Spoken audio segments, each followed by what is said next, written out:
this is the game that I've created, and I'm just gonna do a little run through of what it would look like to play. So this dice determines what cake we're gonna make, and so the price is how many dots there are on the dice. So if I rolled a 3, I'd make the red velvet cake. So let's see what we're gonna make. A 6, okay, that's the most expensive cake. Lots of ingredients. Strawberry cake. All right, it says we need butter, sugar, eggs, flour, baking powder, vanilla extract, whole milk, strawberry puree, and food coloring. So let's start with the butter.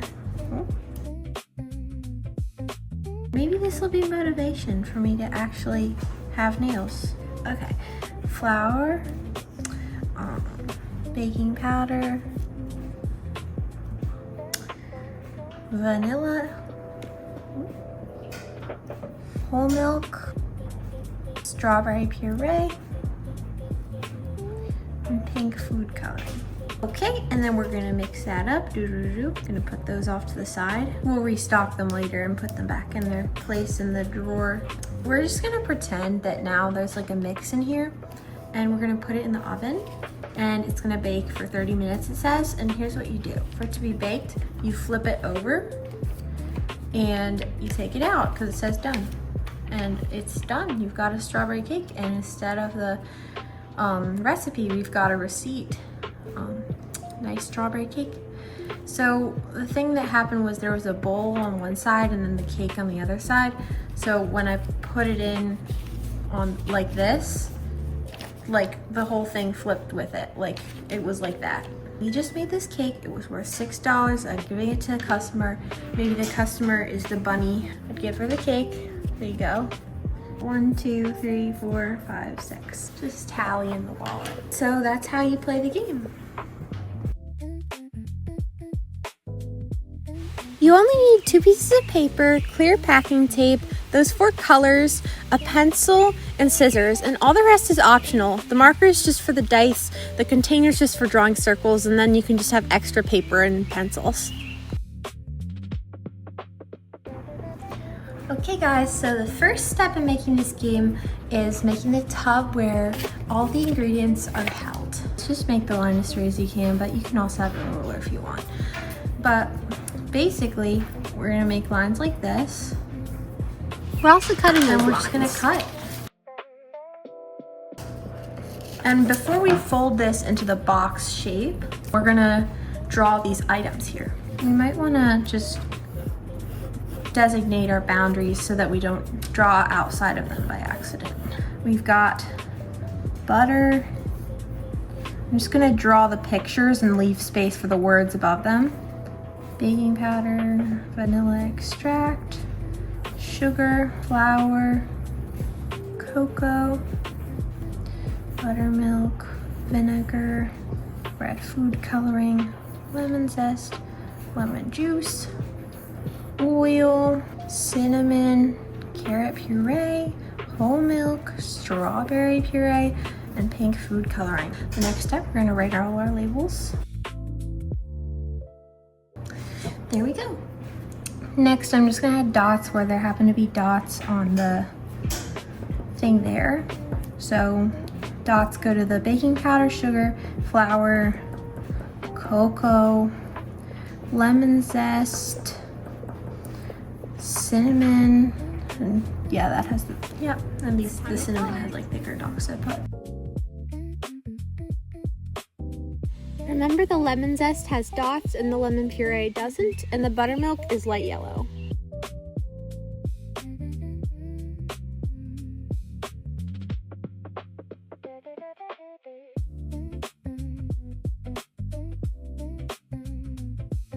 I'd like to erase these lines. You don't have to, because I didn't make them very like precisely, so I'm just gonna erase them.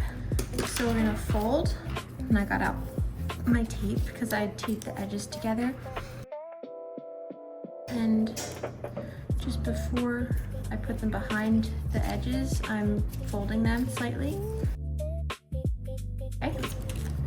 Then I'm just gonna get a very thin piece of this tape. I'm gonna put it on here.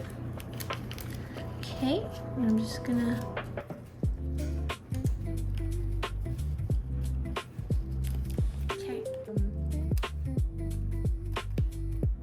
the only reason I'm cutting the tape is so that stuff doesn't get caught on it. I'm inspecting it. Forgot to show you. So this little handle on my drawer, you can make the handle any color you want. And just to make it, I just like folded it back down. And if your tape, say it went like further than there, that's fine. You don't really need the handle. Now I'm gonna make all the ingredients that go in there. And the important thing when we're drawing these ingredients is that we don't take up more space than how much tape, the width of the tape we have, so that when we put a tape over it, it can be laminated. I'm just making that there. And when you press, you're gonna use a pencil that's not mechanical so that it doesn't break, and you're gonna press hard and not go back on your lines. So it's gotta be really nice and certain, so that when you flip over the paper, you see the outline. I'm just making these ingredients the same way as they were in the box. I'm gonna flip it over. I'm gonna look through it. You can hold it up to the light if you can't see it. And then you're gonna go over your lines.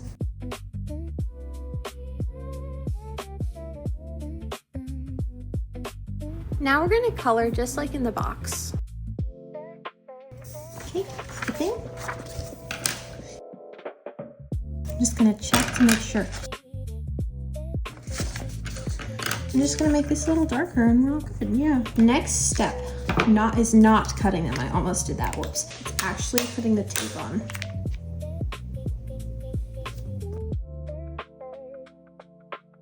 All right, cutting out stuff.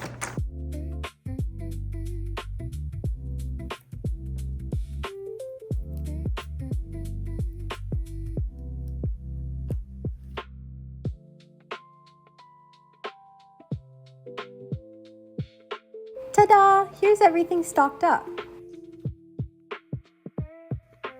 So when you make the circles for the bowls, you've got to make sure they fit within the width of your tape. That way we can laminate them. So make whatever size circles that fit your tape. I'm just going to use the bigger one that you can see. You can even make the circles completely by hand though. I'm just tracing so it's faster to show you. It also yields pretty clean lines. You're going to want to make 6 circles, 1 for each flavor. Now it's time to color the bowls using any color of your choice. I'm going to use pink. So I'm making circles for the bottom of each bowl, and then I'm coloring it in with the color like. And once I'm done coloring, I'm going to line the rims. Now we're making the recipes, and like the circles, each rectangle for the recipe sheet has to fit within the width of your tape. And I end up crossing out like an area because I just like the shape of the other ones I did better. Now I'm writing in the names of the cakes, so vanilla, chocolate, red velvet, lemon, carrots, and strawberry. I'm also doing a little squiggly underline because I think that looks cute on the recipes. Now I'm writing the ingredients into the recipes. So we've got vanilla, which is butter, sugar, eggs, flour, baking powder, and vanilla extract. Then we've got chocolate, which is butter, sugar, eggs, flour, baking powder, vanilla extract, and cocoa. Then red velvet, which is butter, sugar, eggs, flour, baking powder, vanilla extract, buttermilk, vinegar, and red food coloring. Now we have lemon, which is butter, sugar, eggs, flour, baking powder, vanilla extract, lemon zest, lemon juice, and buttermilk. We've got carrot, which is butter, sugar, eggs, flour, baking powder, vanilla extract, oil, cinnamon, and carrot puree. And then we've got strawberry, which has butter, sugar, eggs, flour, baking powder, vanilla extract, whole milk, strawberry puree, and pink food coloring. Now I'm cutting out the bowls and the recipes.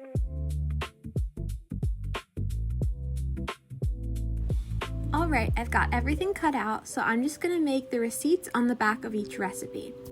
And to make these look kind of real, I'm just adding some dashed lines for where it's going to say cash receipt. And then at the top I'm writing Cakery, and I like that, but you can write bakery or bake shop, whatever you'd like. Then under the cash receipt, I'm writing the name of the cake, and then I'm writing the cost. And finally I'm doing a fake barcode because those are often at the bottom of receipts. Now I'm flipping over all of the bowls so I can design the cakes on the backs. The first cake I'm doing is vanilla, and the decorations are just rainbow sprinkles or jimmies, whatever you would call them. The next cake is chocolate. It's the same, just with a brown base. Then I'm doing red velvet, so that's red and I'm leaving little circles which is going to be where the meringues are. Next I'm doing the lemon, and it's the same as the red velvet except that it's yellow base.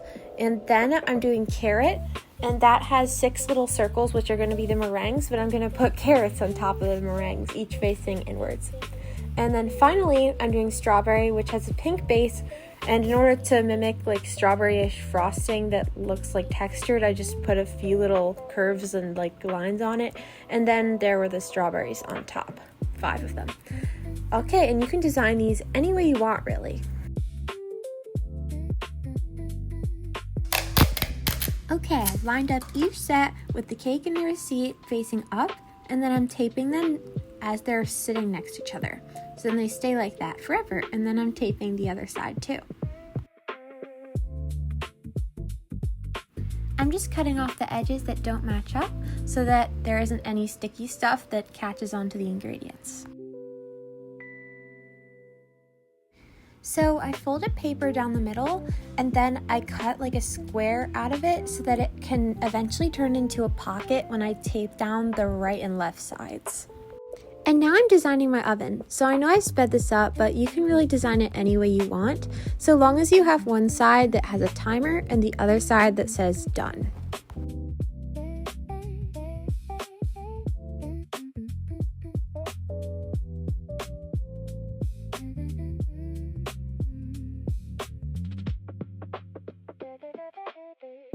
Alright, once I'm done the design, I'm going to tape down the right and left sides so it can turn into a pocket. I'm also going to cut off any excess. Ta-da! Now I've got an oven!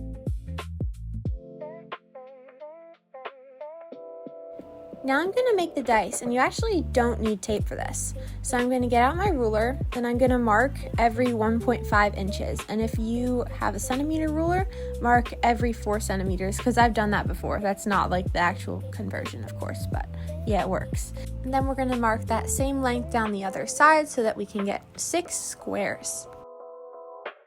Now I'm just going to cut out each square. Now I'm going to fold each of the 6 squares the same way. I'm going to make a little crease down the middle, just one side, and then I'm going to actually make a fold down each side to get to that crease.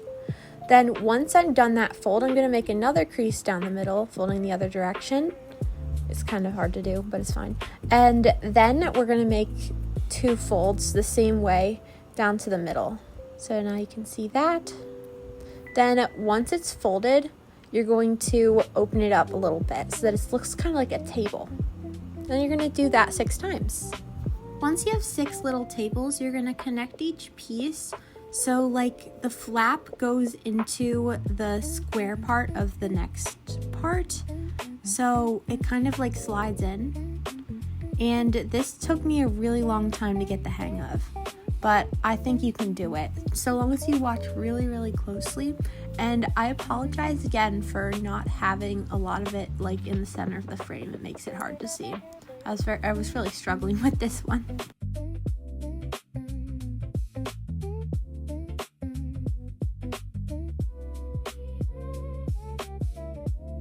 The second to last piece always goes on top of those 2 flaps that look like window shutters. And then the final piece is just gonna slide in.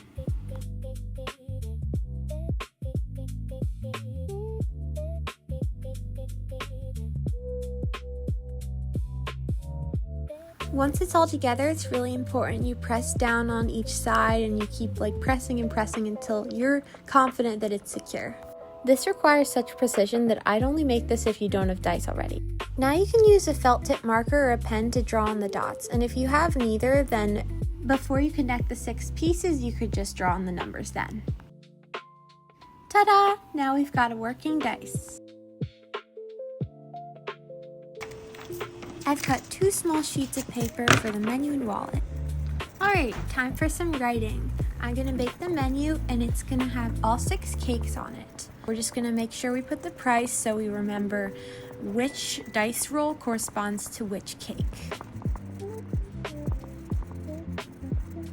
Now all that's left is just a wallet, which will tally in for each dollar that we earn from the cakes. Alright, after making this video, I've got 2 cakeries. Which one do you guys like better? Thanks so much for watching, and I hope that you enjoyed this video, and hopefully, maybe, you will make this game for yourself and have lots of fun.